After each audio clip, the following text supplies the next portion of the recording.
we're getting into like some serious drama here. So, um, on a parallel thread, I'd like met someone and they said like if you come through Germany, stop by. And I said, okay, well, on my way to India, I'm gonna stop by Daimler headquarters and talk to them, and see if there's any kind of partnership that could be had. This is, I forget the exact. It's right before I gave the IAC talk, so that like it would be uh, that's how one could place it. Um, and I met with their engineering team, and I said, like, is there anything you guys like? What do you guys want? Like, is there, I'm trying to play cool here, even though like we desperately need some kind of partnership or we're screwed. Um, and they said, well, they're thinking about an electric smart car. So I was like, okay, if we were to do something, when would you want to see it? And I said, well, we've got like a delegation of Daimler executives coming through in January of 2009. And I think this was October or something like that. And I talked to JB, and like Drew and Scott and Vineet and a bunch of others. I was like, guys, we need to get a smart car, and we need to stuff a roadster powertrain into it, and make a custom battery, and it needs to work by the time the Daimler team comes here in January. Oh my god. Oh my. We can interview JB about it, and maybe he'd like add some additional color. So the problem was that there were no smart cars were not being sold in the U.S., but they were being sold in Mexico. So we sent someone to Mexico to just buy a smart car and drive across the border. So this is a gasoline smart car, so just with Mexican plates. So we went and bought a smart car in Mexico, drove across the border, and then literally put a roadster drive unit and modified battery pack in the smart car and had it working by January when the Daimler delegation came by. And I remember that being in that Daimler meeting, and man, they're like, why? Clearly they're quite grumpy that they even had to meet with us. They did not know we had this electric smart car, so they're grumpy that they had to meet with us, and we're clearly trying to get out of the room as quickly as possible. Yeah. And when we started off, made the mistake of starting off with PowerPoint, which immediately made them even grumpier because everything works in PowerPoint, and they've seen way too many PowerPoint slides, and they were like literally getting ready to they were going to just walk out from the PowerPoint presentation. I said, well, would you like to drive the car? They're like, well, what do you mean? It's like, well, we have an electric smart car. Do you want to drive it? Like you don't have an electric smart car. That's impossible. Like, yeah, it's just in the parking lot. You can go drive it. Actually, it was not only was a smart car, it was fucking sick. Like, this thing had a roadster powertrain in a smart car. The power to weight ratio of this thing was bananas. It's like you could pull wheelies in a smart car. Literally, if you Could it fly? yeah, you could lift the front wheels off the deck. Motorcycle torque on a four-wheel vehicle. Yeah, motorcycle torque on a four-wheel vehicle. It was insane. You could burn rubber in a smart car. It looked bizarre. Like, you just never seen a thing move like that. Then I might actually drive a smart car if it was like Yeah, that. it was awesome. Anyway, so we just blew their minds. Like, they're like, what? How is this? This is like, what impossible black magic have you figured out to have like an electric smart car? And it's like, well, we got one from Mexico 3 months ago, and we put a roadster powertrain in it and a modified battery pack, and you can still use the car. Like, the interior of the car was still fully usable, so we didn't like intrude on the interior space. And we're like, yeah, we can. And they're like, okay, well, this is pretty impressive. They never seen anything like this before. So then they're like, okay, well, they'll consider that they will do some smart car limited production. Like part of this is because they had to make the regulators happy. So this was not like, they needed like some, sustainable energy cars to make the regulators happy. That was the reason for this electric smart car.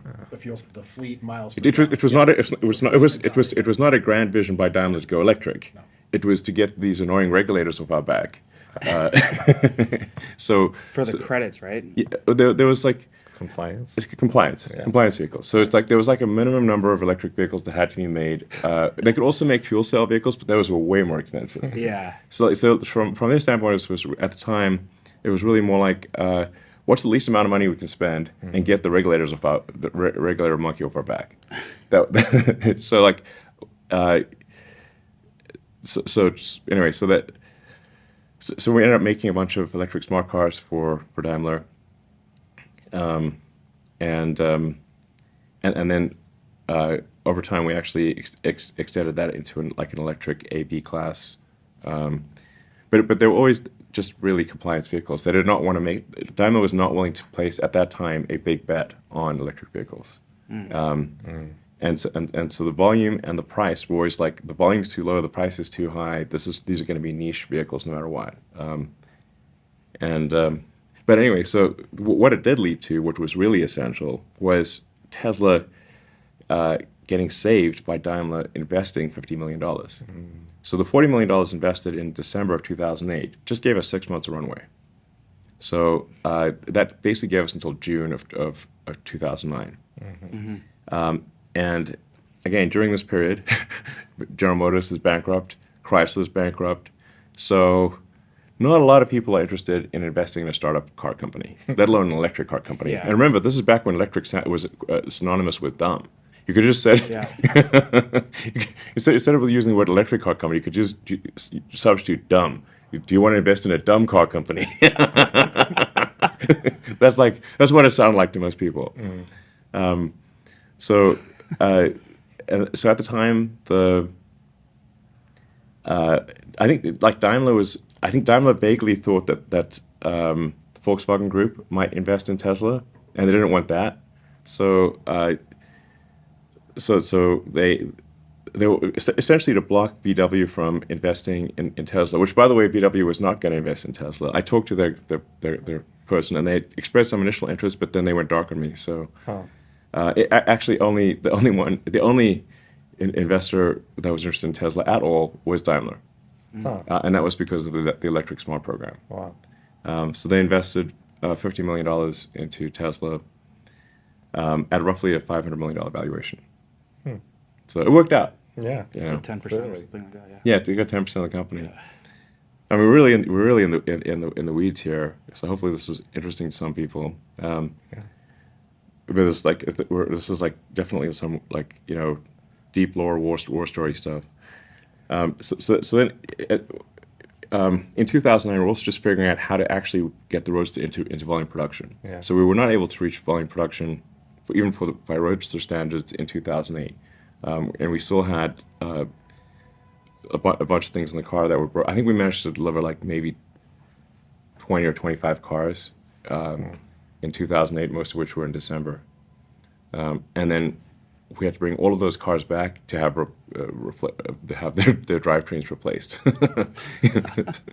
And I think most of them got their battery pack replaced too. So, I mean, it was just a fumbling mess, basically. It was insane. But in 2009 is when we actually figured out how to make the car half decent Roadster 1, where you could give it to someone and it wouldn't just break down immediately. And roughly summer of 2009 is when the car wasn't a complete piece of trash. That just didn't work. And then we did a Roadster 1.5, and then Franz joined. And Franz helped redesign the Roadster and make it better with the Roadster 2. Then by basically late 2009, early 2010 was where the Roadster was a decent as a toy. Yeah. Not as a transport you could count on, but as a toy, it was decent. Became decent around end of 2009, early 2010.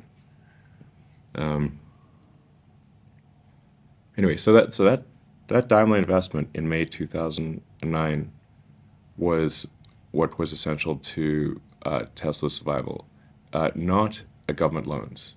So this is another thing that is a misunderstanding here, because they got confused because GM and Chrysler and Ford, GM got a massive bailout, just a flat-out freaking donation from taxpayers, of tens of billions of dollars. So GM got like yeah, I don't know, $30 billion handout basically with no repayment. Last I checked, there's over 14 billion that's unpaid. Okay, so maybe it's It's a real amount though. okay. So 14 that has not been repaid and never will be, I suspect. So, and then Chrysler got a bunch of money, and then Ford got like a $5 billion loan. But Ford is in better financial shape because I don't know for whatever reason. I think the Ford family has more long-term thinking than the people that were running GM and Chrysler. So they were in a better financial position. But it remains the case today that the only American car companies that have not gone bankrupt are Tesla and Ford. And you know, unless something changes significantly with Rivian and Lucid, they will both go bankrupt. They're tracking to bankruptcy. They may not say like that is currently like if this was an airplane, they're going like that. So if something happens to go change, okay. But currently, the intersection with doom. Yeah. So you know, I hope they are able to do something, but unless they cut their costs dramatically, they are in deep trouble. And will end up in the cemetery like every other car company, with the exception of Tesla and Ford. Anyway, that Daimler investment was essential to Tesla's survival. Around that time, in mid-2009, we got a letter, sort of a letter of interest, like a non-binding letter of interest from the DOE for a loan that I believe was around $500 million. Now, that was not a loan where they just give you $500 million. That was one where you spend the money, you provide invoices. Those invoices are provided to DOE. They then refund you based on the audited expenses that you paid. It's not like lump sum type of thing. It's retroactive after you spend it. It's a reimbursement program. It's a loan reimbursement. Yeah. So there's nothing's given for free. Loan. It's a loan reimbursement. So it would not be possible to use that as advanced capital to make something happen. It can only be used to reimburse expenses that have already taken place with a 2 to 3 month lag. And the first disbursement, that letter of interest did not become an actual binding document until 2010. And then and the first money that Tesla received as a reimbursement from that, I think, was March or April of 2010, by which time the recession had passed. So if we had needed the money from that loan, Tesla would have gone bankrupt. Yeah. So the DOE loan, I think, was helpful as an accelerant, but it was not a life or death thing for Tesla. And ultimately, the constraints, the problem is that the DOE was second guessing our business plan and our execution. So we're like, well, we need to change the business plan because if we keep going in that direction, we're going to die. So we're going to go in that direction and in the non-death direction. And then you're explaining to someone at the DOE why you're changing the plan, and then they're like, but the plan is different. You need to stay to the plan. Like, well, if we stay to the plan, we're going to crash, and the company will die. And that's why we want to change the plan. But that's the plan. But that's the plan. And I'm like, okay, this is not good. And like, you know, with enough effort, we could actually get the DOE to agree to change the plan, but this was taking up a lot of bandwidth to be constantly convincing people at DOE that the new plan is better than the old plan. So after the IPO in 2010, we paid back the DOE loan. That's awesome. And we actually had to pay a penalty. There was an early repayment penalty. So we paid back the loan with interest plus a prepayment penalty. Like, taxpayers made money on the loan. Very important. Yeah. Taxpayers made money on the Tesla DOE loan. Whereas they're still $14 down on $14 billion down on GM. So. Another thing worth pointing out is none of the incentives, the EV incentives that exist, not one of them was obtained by Tesla. Not one of them. The $7,500 tax credit was General Motors. They're the one who got that. Like Tesla had no lobbying power in DC at all. But GM had huge lobbying powers. They're the ones that got the $7,500 tax credit put in place, um, and Nissan. But we had basically no presence in DC. So, because yeah, I mean, you'll certainly hear like, oh, Tesla and tax credits. I'm like, okay, well, currently we don't have the $7,500 tax credit does not apply to Tesla, but it does apply to our competitors. So anyone who has not made any company that's accumulated production below 200,000 cars has a $7,500 tax credit, and Tesla does not because we've long ago exceeded the 200,000 car maximum. So Tesla is at a competitive disadvantage with respect to tax credits. That is quite significant when you're talking about, like, say, a $40,000 car and a $7,500 tax credit. That's like almost a 20% difference. So big deal. So Tesla is successful currently in spite of our competitors having materially greater tax advantages than Tesla. In spite of it, not because of it. If you eliminated all EV incentives tomorrow, Tesla's competitive position would improve significantly. I'll say that again. If you eliminated all tax credits, EV tax credits, Tesla's position would improve immediately. And Tesla did the purpose what the tax credits were for, right? To drive that innovation ramp. You guys just actually did it so fast that the competitors are still using it. Yeah. Well, when we started Tesla, gas was under $2 a gallon in California, and there were no tax credits. So it was not from the standpoint of like, hey, this is a great opportunity. I mean, when we started Tesla, I should be clear, like, it was with an expectation of success of less than 10%, and the same for SpaceX. Yeah. And who in their right mind would think that a car company would have anything more than a 10% probability of success if you've never built a car in your entire life before?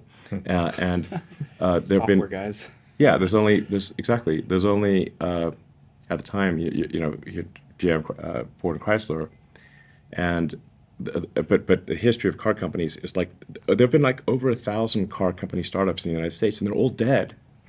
So and with the 2008-2009 recession, GM and Chrysler also went bankrupt. So then the chances of survival are extremely tiny.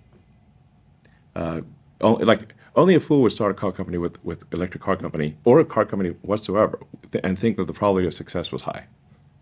So my initial thought for both Tesla and SpaceX was that I'd take half the money from PayPal, and I'd waste half of it on two ludicrous ventures, one being a car company and a rocket company, and that would be dumb, and I'd just lose it all, and that'd be, but I'd still have $90 million left, so whatever, but in the end, I could like I said, the companies were like children to me. So like it was like so I gave the companies all the money that I had, and then I would have had no money at all if Tesla and SpaceX had not survived. I would have owed a lot of money and been personally bankrupt if Tesla and SpaceX had not survived.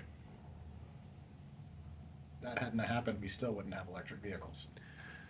Not like I think so. Like Tesla's. I mean, if you say like, what is Tesla's fundamental value? It is to serve as an accelerant to sustainable energy. And if you say like, but for Tesla, what would the world be like? In ways that, like, let's say you're looking at this from, the macroeconomic God standpoint, or like a civilization, or The Sims or something. Like, what's the difference here? The difference between Tesla and not Tesla is how many years is sustainable energy accelerated. That is the fundamental good of Tesla. Yeah. And then there's also the autonomy thing, which is I think it'll also be very, very significant. It will be very significant. But I'd say, like, in the absence of there being a fundamental technology discontinuity in the form of electrification and autonomy, both of them together, I think a new car company cannot succeed. So now I'll tell you, like, actually the real reason that people should have been shorting Tesla, and perhaps why some of them were shorting Tesla, and the real reason that new car companies cannot succeed, or why it's very hard for them to succeed. And this was first told to me by this automotive investor when I was at Axel Springer headquarters getting a Golden Steering Wheel award, and this guy who's apparently like the best automotive investor in the world, comes up to me and like he's like, "Ha, I know why you're going to fail." I'm like, "Well, please tell me." I can think of several reasons. Tell me when I don't know. Yes, and he said he said that the car companies don't make any money on the new car sales. They make all of their money selling parts to cars to the existing fleet. Mm-hmm. So when the warranty runs out, like the life of a car before it hits the junkyard might be 20 years. Warranty is going to typically run out after 4 years, and there's a bunch of stuff that's not covered under warranty. So if you've got a steady state fleet, it means that 80% of your fleet is not under warranty. Mm. So you can sell high margin parts, replacement parts for the existing fleet, and you can sell your new cars at effectively zero margin. Mm. It's like a razors and blades thing. Yeah. Yeah. So you sell the razor for zero margin, Yep. and you sell the blades at high margin.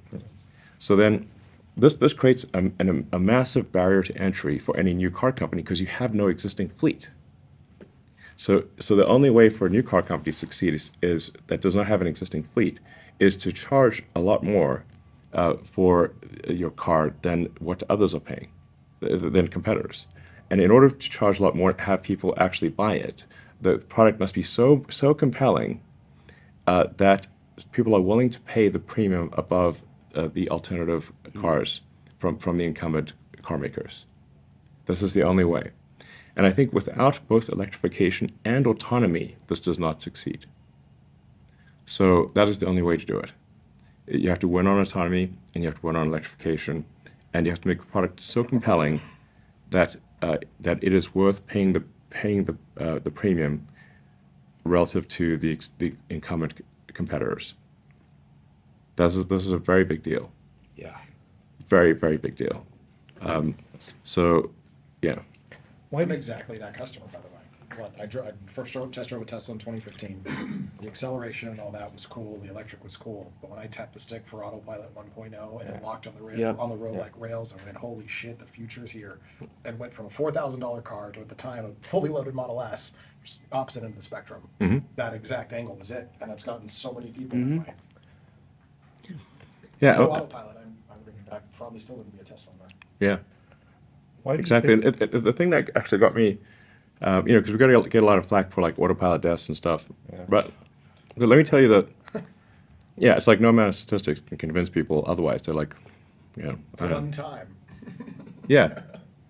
But the thing that actually got me to really get a move on with autopilot was that this anecdote illustrates several things, by the way. And I think this might have been like 2014 or something like that. A Model S owner in the Bay Area fell asleep while driving his Model S and ran over a cyclist and killed the cyclist. Now, if there had been even basic lane following, that cyclist would still be alive. So I was like, man, if anything illustrates the importance of autopilot, it's this case here where that innocent cyclist would still be alive if that guy that fell asleep had autopilot or any kind of like lane following, even basic lane following. The car would not have veered off the road and killed the cyclist. Mm-hmm. So I was like, we got to get a move on here. This is a real safety issue. So that's part of what really encouraged me to like, we need to go make this happen as quickly as possible.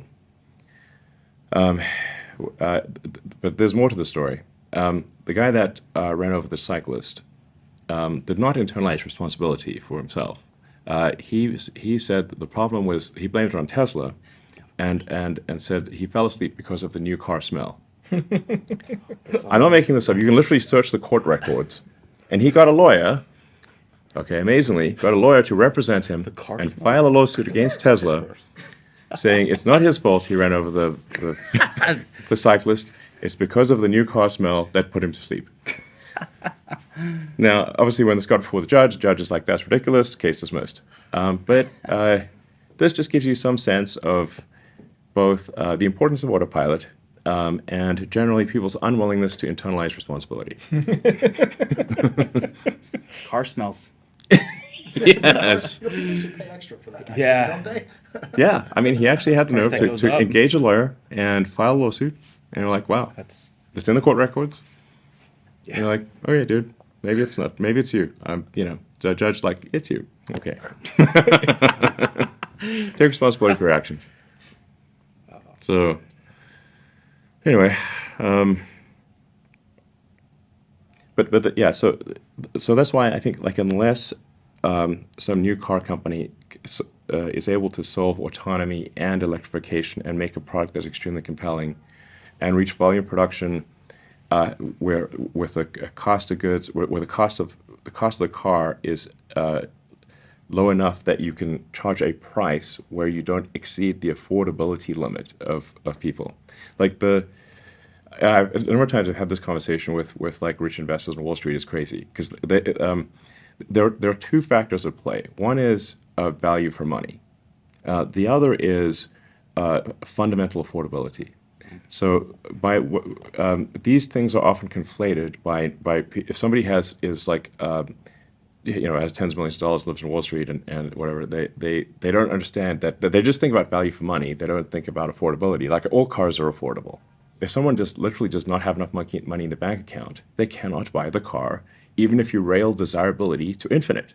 Like we'll just turn the desirability knob. This thing, Car will smells. transform into a jet and fly you to a private island that it will create by itself. You can make it so desirable that you can just make desirability infinite.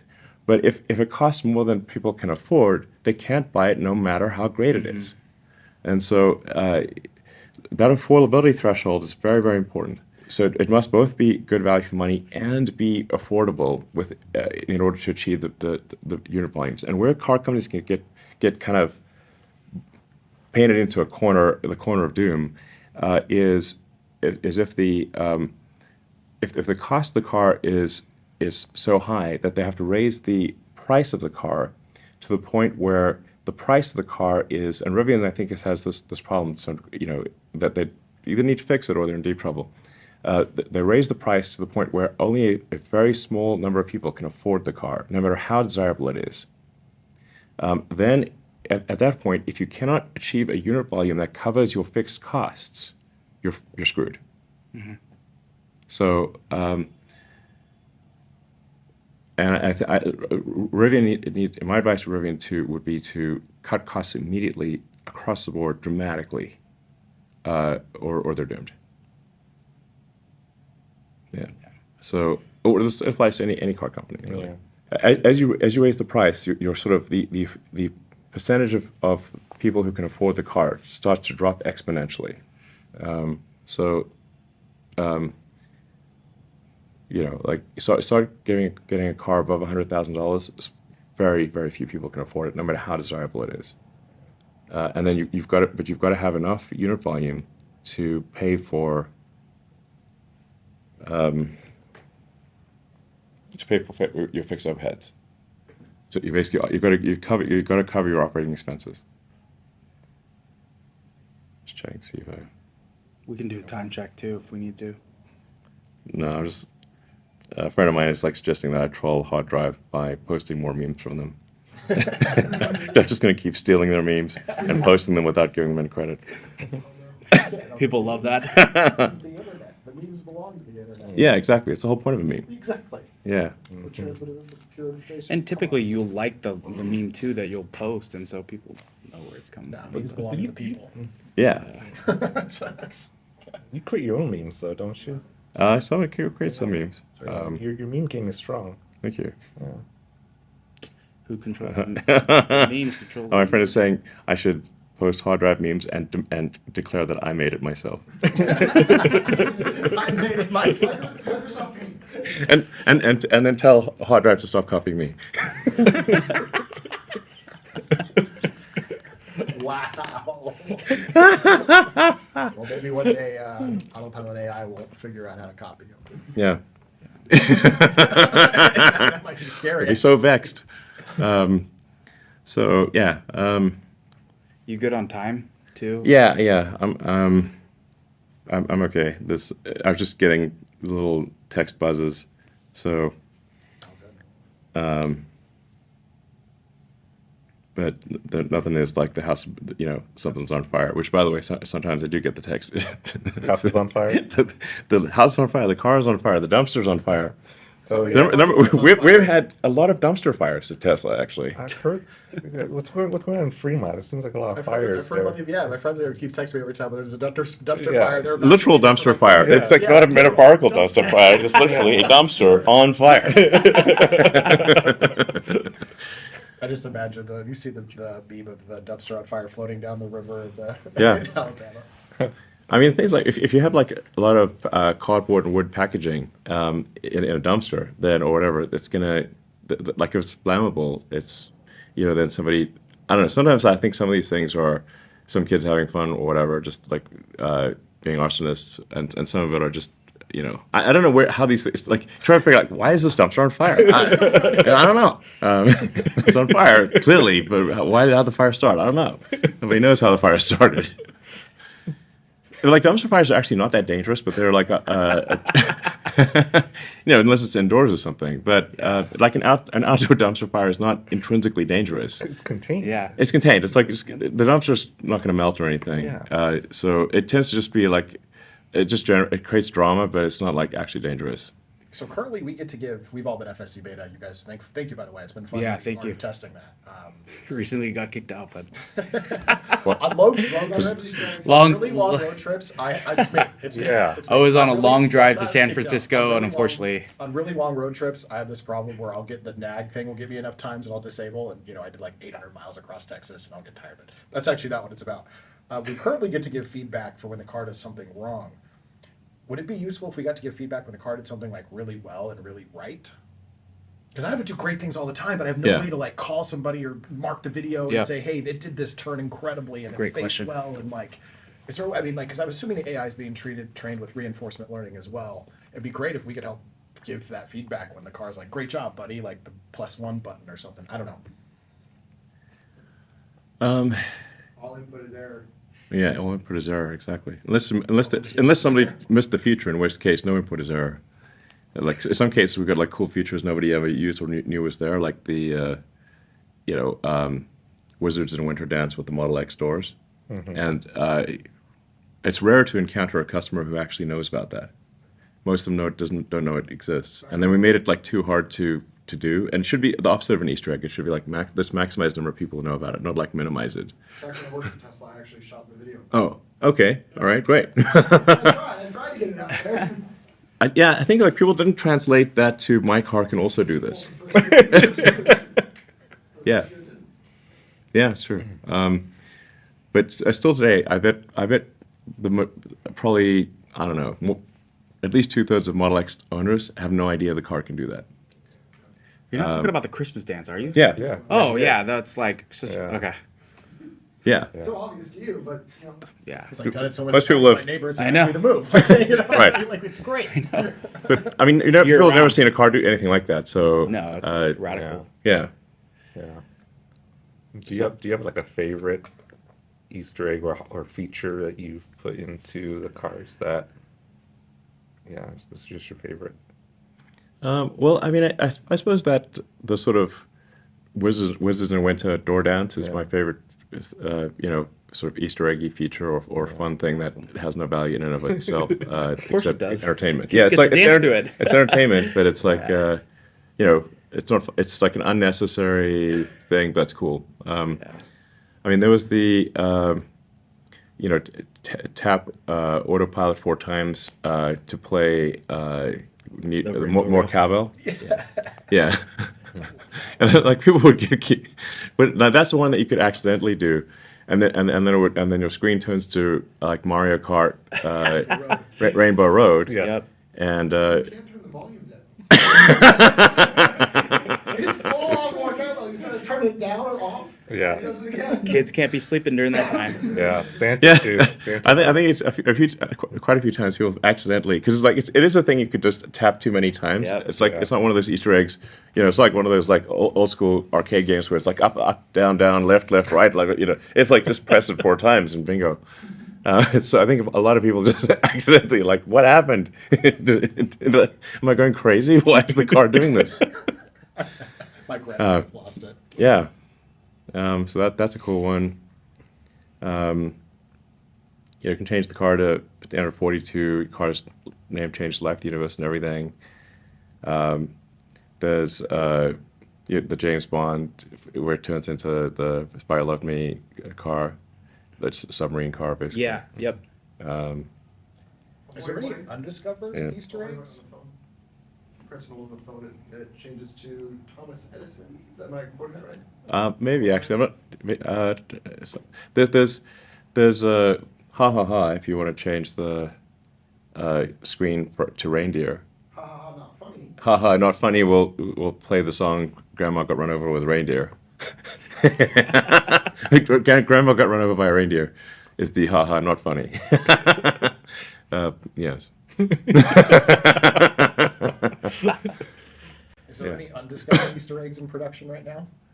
I mean, there might be. Like, they don't necessarily tell me about all the Easter eggs, But I mean, the thing is that, like, we can't spend too much time on Easter eggs because we should be. Come on, that should be the entire focus.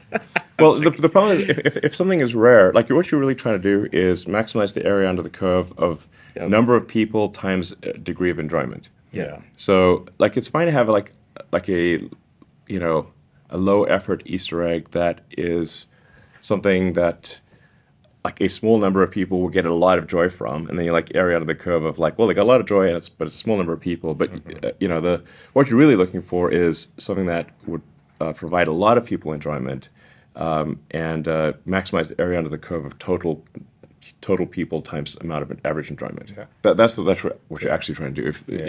So that's why I can't get carried away with the Easter egg stuff. Yeah.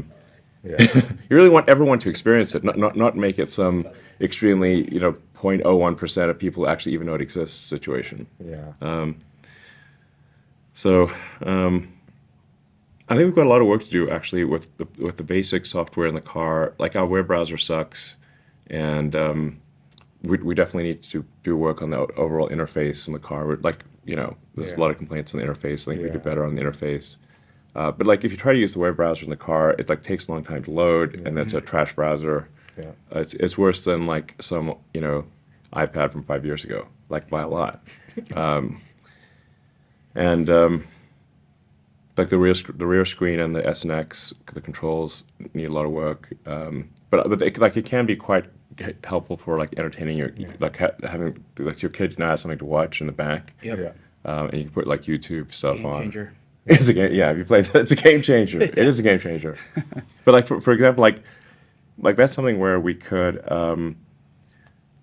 we should have separate audio for the back, and what's the point of like currently we play the same audio level for that back screen in the front as in the back. Like it should just play the back should play that audio, or it should like route to a Bluetooth that's keyed off of the rear screen, and then you give them headphones or something. Yep. So that people can listen to music in the front and not get blasted by the YouTube Kids Show audio in the front, which is currently the situation. That's correct. So there's like a bunch of stuff like that we need to fix. But the overwhelming focus is solving full self-driving. So, yeah, and that's essential. And like that's really the difference between Tesla being worth a lot of money and being worth basically zero. Yeah. So, One question I was going to ask with the little maybe remaining time is there any additional questions or FUD or misinformation about Tesla, or I don't know, maybe you want to walk around the factory or whatever you have time for? It's kind of quiet, so but whatever you have time for, we're game for. well, I mean, is there anything we should go over that would be helpful? I mean, I think some of these things are like just like the whole founder thing is like it's like I think fundamentally like even a sort of like kind of a stupid question, because what does it mean to found something? There's some critical mass of inspiration and perspiration, but it's a nebulous number, or it's a nebulous metric to say this person deserves to be a co-founder, this one doesn't. It's nebulous. But I think if you could apply the but for question. Like, but for this person, would the company exist, or would it have gone bankrupt or not exist in a form that it is currently, or in a much diminished form, or simply not exist at all? And the only two people that you could apply the but for argument to are J.B. Straubel and me. But for J.B. Straubel and me, Tesla would I think never have existed in any meaningful way, and if it had, it would have gone bankrupt. So those are the only two people that the but for argument applies. Maybe you want to go into this here or not. You mentioned, I think, on Twitter very recently about the cold shoulder Tesla and SpaceX and stuff has experienced and the broader, economic and political climate. Do you want to share more about how that's been affecting things? Take this question. I gotta go. How you see that changing as, Tesla expands in the Great Lone Star State?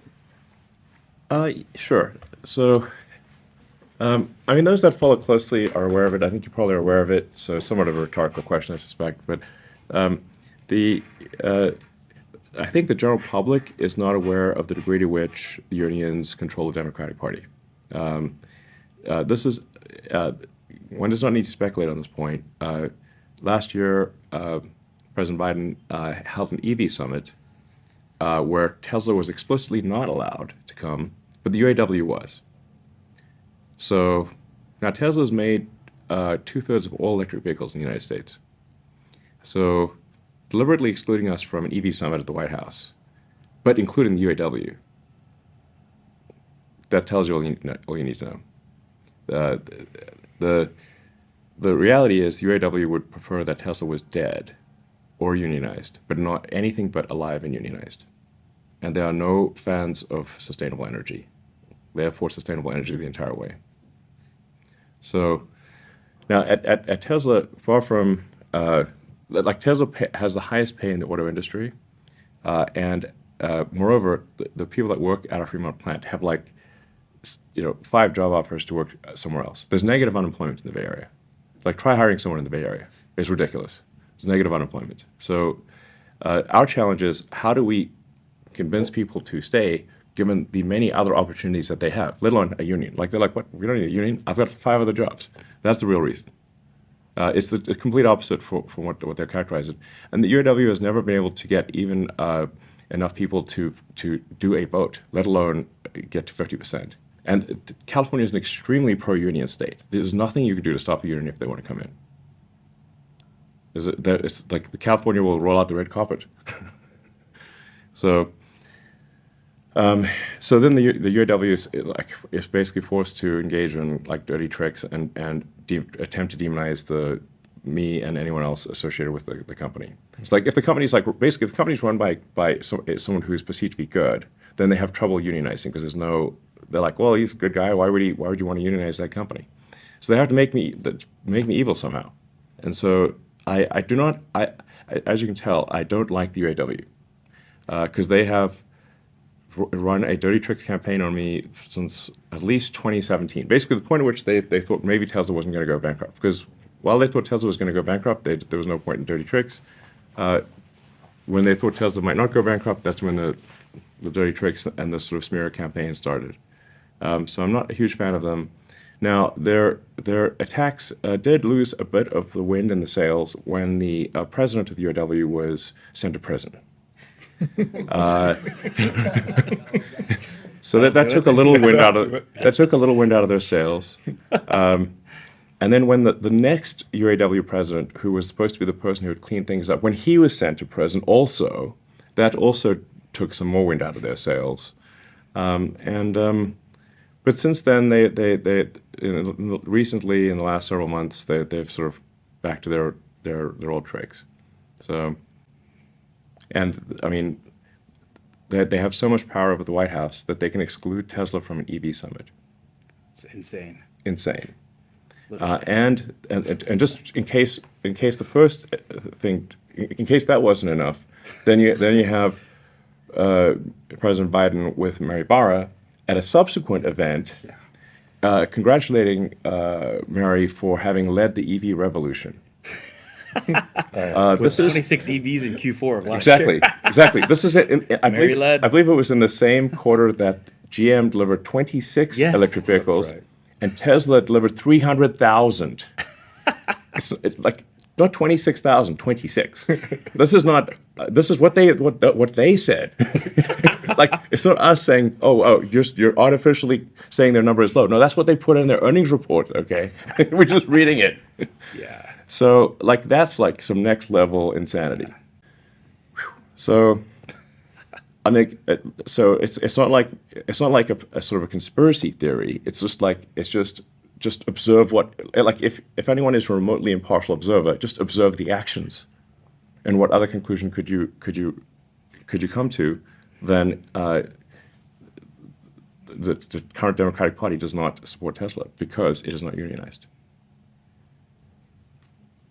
They would rather Tesla was dead than be alive and non-unionized. So, and I think the pressure on this will increase over time. So, the more Tesla is successful, the more Tesla is an existential threat to the UAW.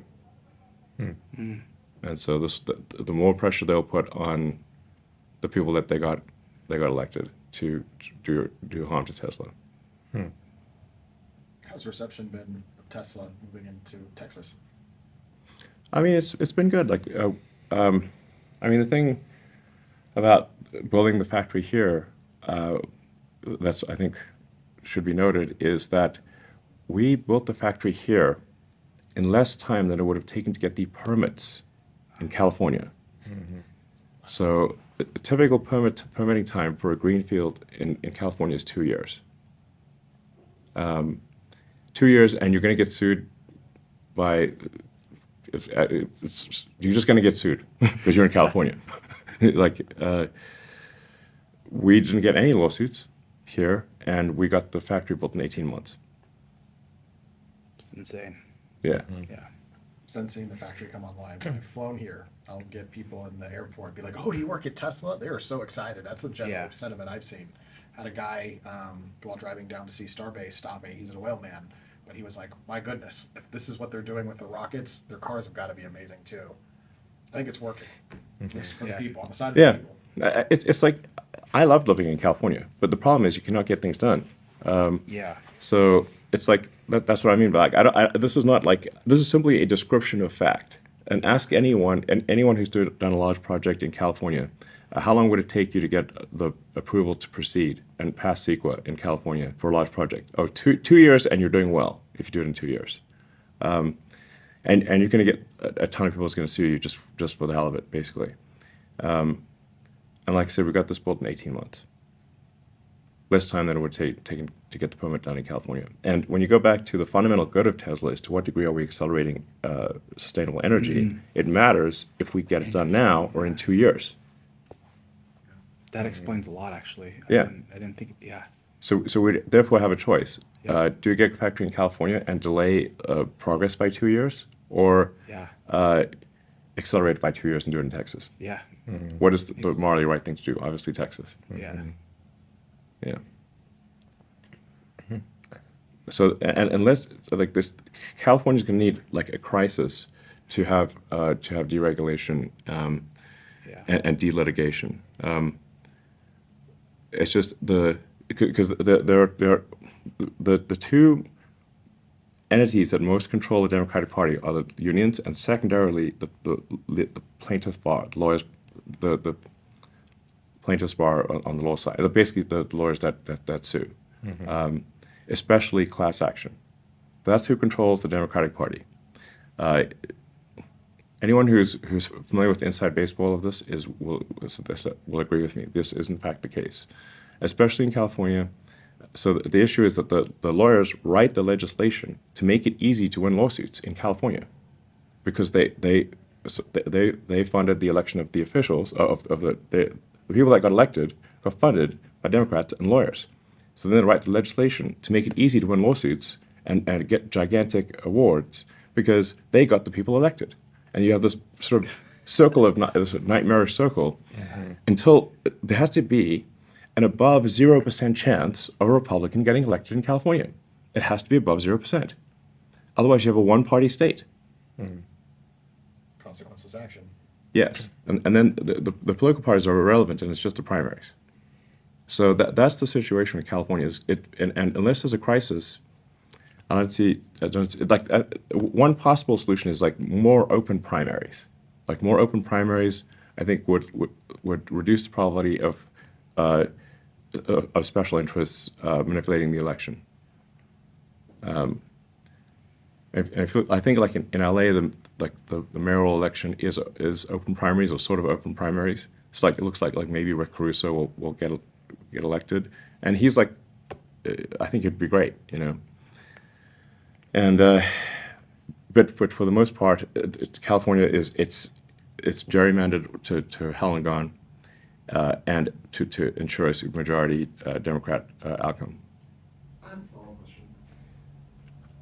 Generally speaking, everything you do is for humanity. Why? Why are we worth it? Why do you care about the politics? Why do you care about multiplanetary species? Consciousness, you mentioned that, but like, Yeah. do you ever get like, feel like that's maybe not the case or not true? Well, I mean, there's certainly at times when I have doubts about these things. So, I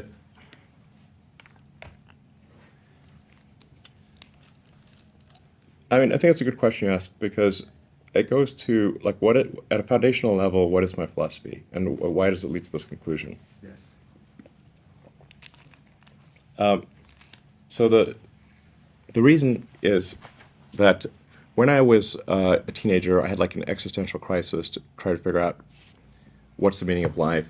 It doesn't seem to be any meaning. For me, at least, the religious texts, and I read all of them that I get my hands on, did not seem convincing. So then I'm like, okay. Then I started reading the philosophers. Be careful of like reading German philosophers as a teenager. It's definitely not going to help with your depression. So reading Schopenhauer and Nietzsche, I'm like, ugh.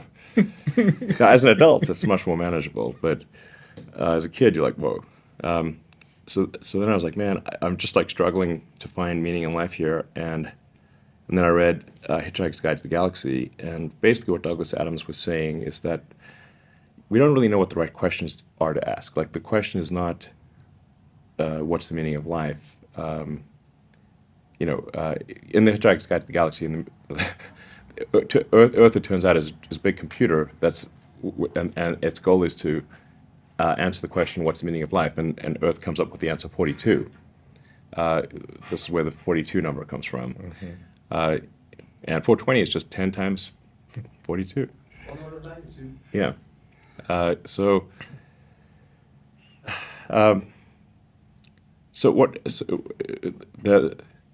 In that book, which is really sort of a book about, it's an existential philosophy book disguised as humor. They come to the conclusion that no, the real problem is trying to formulate the question. So, and to really have the right question, you need a much bigger computer than Earth. And so, maybe like one way of characterizing this would be to say the universe is the answer. What is the question? And the more, or what are the questions? The more we can expand the scope and scale of consciousness, the better we can understand what questions to ask about the answer that is the universe. And the more we can expand consciousness, become a multi-planet species, ultimately a multicellular species, we have a chance of figuring out what the hell's going on. And so, and this is why I think we should have more humans and more digital, both biological and digital consciousness, and why we should become a multi-planet species and a multicellular species, is so that we can understand the nature of the universe. And then, in order for that to occur, then we have to make sure that things are good on Earth. We don't want Earth to disappear. So sustainable energy is important for ensuring the long-term viability of Earth. And making life multiplanetary is important for extending consciousness. and ultimately we want to go and visit other star systems to see if there are alien civilizations there that perhaps still exist or perhaps died out millions of years ago. The extraordinarily short, I think don't realize just how short civilization, like it's so the first writings were only about 5,000 years ago. So I don't know what happened around 5,000 years ago, but for whatever reason, there's not really writings before that.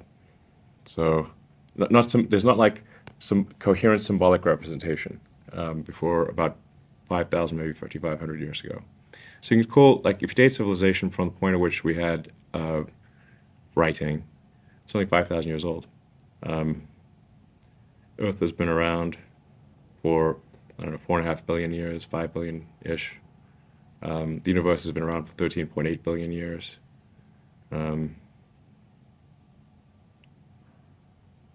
There were like shellfish, basically 500 million years ago. So basically, what I'm saying is civilization has existed for an instant, from a sort of a galactic timescale frame of reference.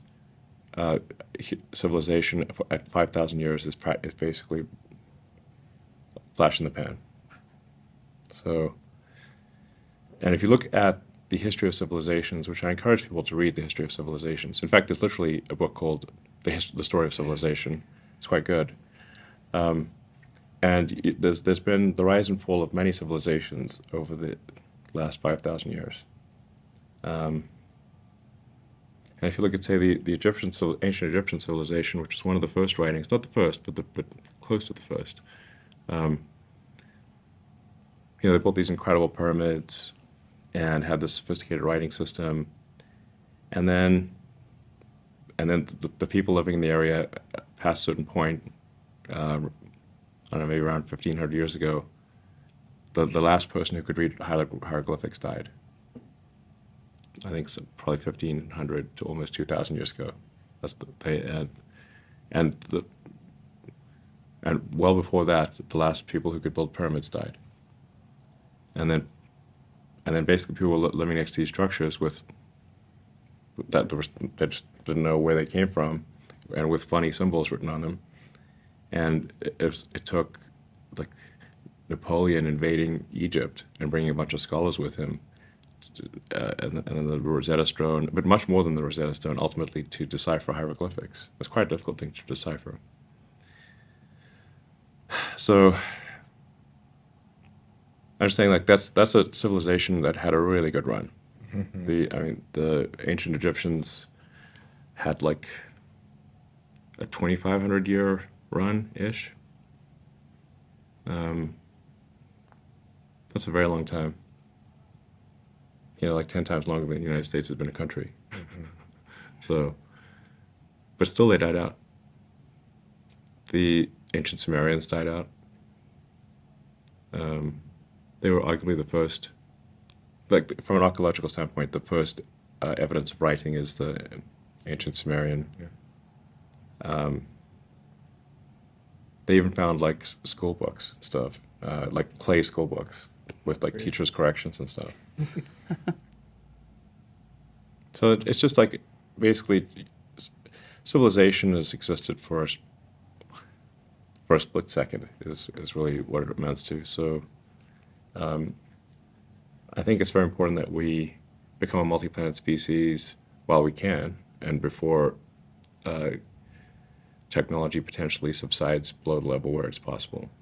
Like one of the possible scenarios, and I think possibly even a probable scenario, is that our tech level actually drops, just like the ancient Egyptians, just like every civilization, which has gone through, has gone sort of on a sine wave, but ultimately a downward sloping sine wave. So, just like the Egyptians living in Egypt forgot how to build pyramids and read hieroglyphics, we may forget how to build spaceships. And so we should build the spaceships and make life multiplanetary while it is possible. And if there were to be a World War III, which is not zero probability, looking at recent events, Yeah.